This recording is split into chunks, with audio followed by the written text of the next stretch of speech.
Welcome to Courageous Conviction. Remember that Jeff and I record each Saturday 5 episodes. So please hit the like button, subscribe so you catch all 5 episodes. We usually start out with one theme or topic. We have to go down a lot of rabbit holes to really understand it. Some things are more sensitive than others right now, what's going on in the world. So hit the like button, subscribe, and let's jump into this video.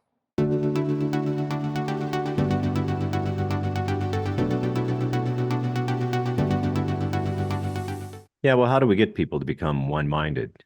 You know, right now we are divisive in the church, we're divisive in politics, and it seems like it's 50-50, not 51-49. It's right down the middle, We just got a bunch of people that are against.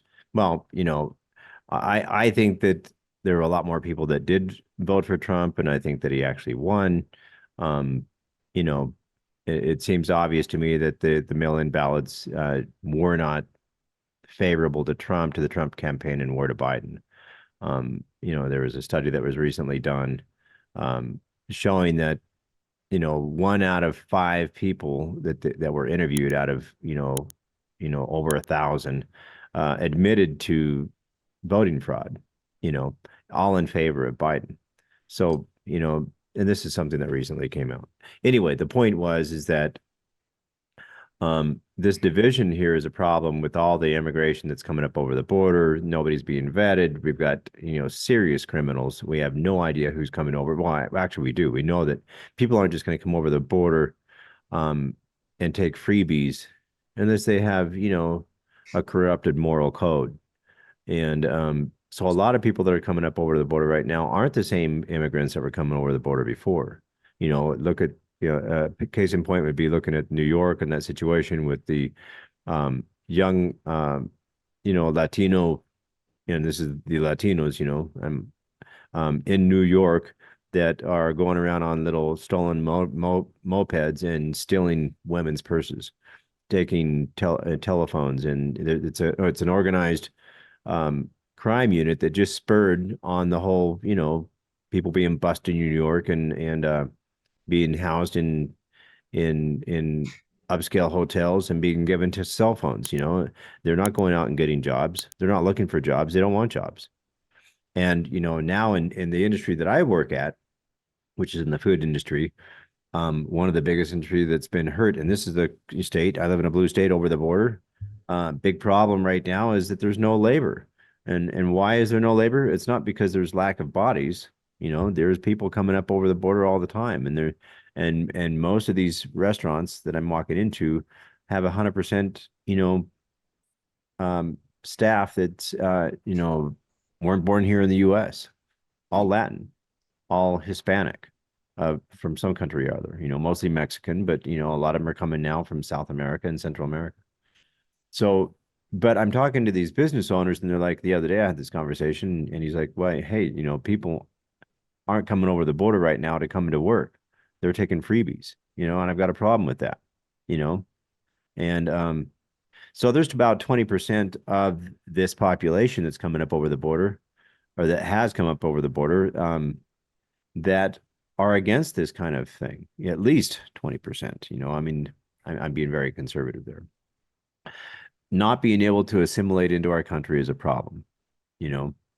I like you have a lot of friends outside of the US, and we want to be able to see them come here, but I don't want anybody coming up over the border that's going to try to change the Constitution, and that has to be protected first.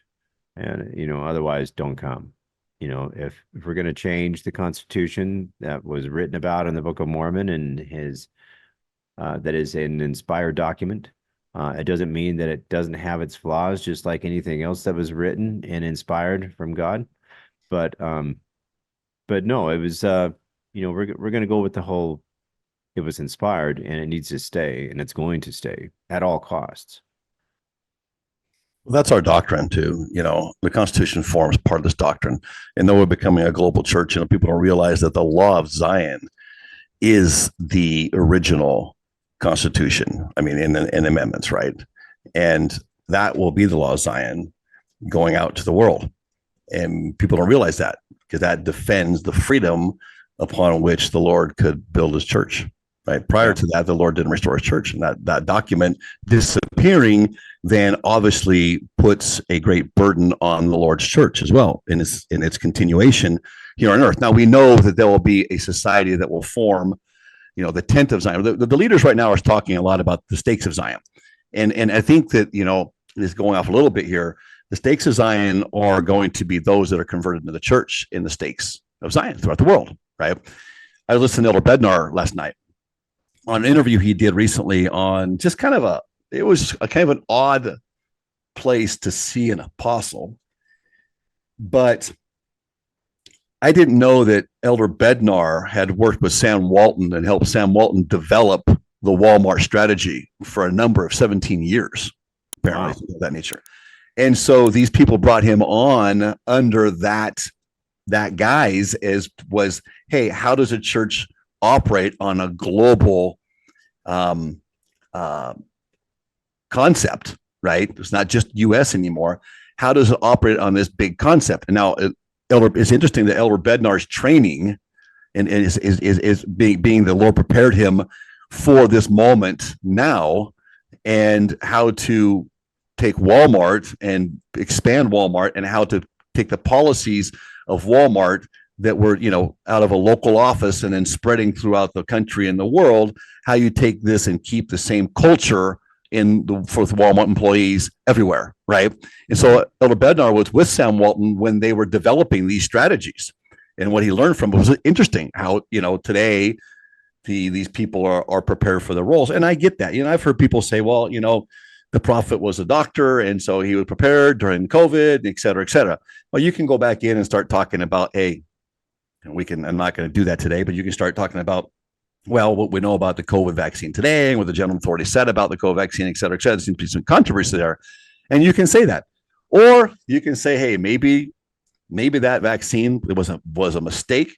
And those that got it, some were having some side effects from it. Well, a bunch are actually.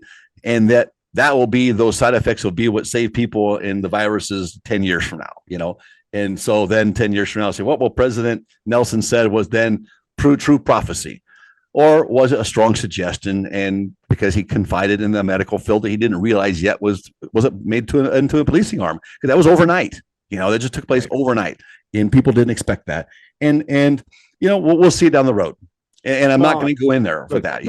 Vaccines played a very important role in the 40s and 50s. You look at polio and all the other diseases. But hey, there's studies out now though. The studies out now, though, that the vaccines did not stop polio. Polio and these other were already on their decline, and the vaccine was just kind of something that came at the last minute. And I'm not promoting vaccines, don't get me wrong, and I'm not saying that's but that's what has been out there as far as promoting this idea that vaccines are okay because they took credit for polio being eradicated because of the vaccines. Now, if that's not true, and it seems like there's certainly a debate there. That's another story. But the mindset of the prophet and him being in a medical field and reading that stuff and living those periods of times where there, he saw firsthand, some of the effects of polio and the other diseases that were harming, the whole world. Whether or not vaccines, in the end were good, that's the American mindset. I thought that for a long time as well. So did I until recently, and as I'm going through, and I was just, I was really skeptical of the whole recent vaccine, right? The whole.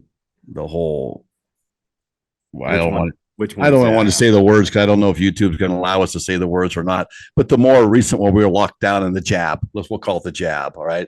Everybody's getting away with the jab. So I was very skeptical of that, right? Because it never met peer group approval, right? It was just approved by governments and didn't go through the proper. No, look, during the Nuremberg trials, if I'm not mistaken, we, after World War II, when we tried Hitler, and ironically, Stalin's there, all right, and Stalin's testifying against Hitler's generals.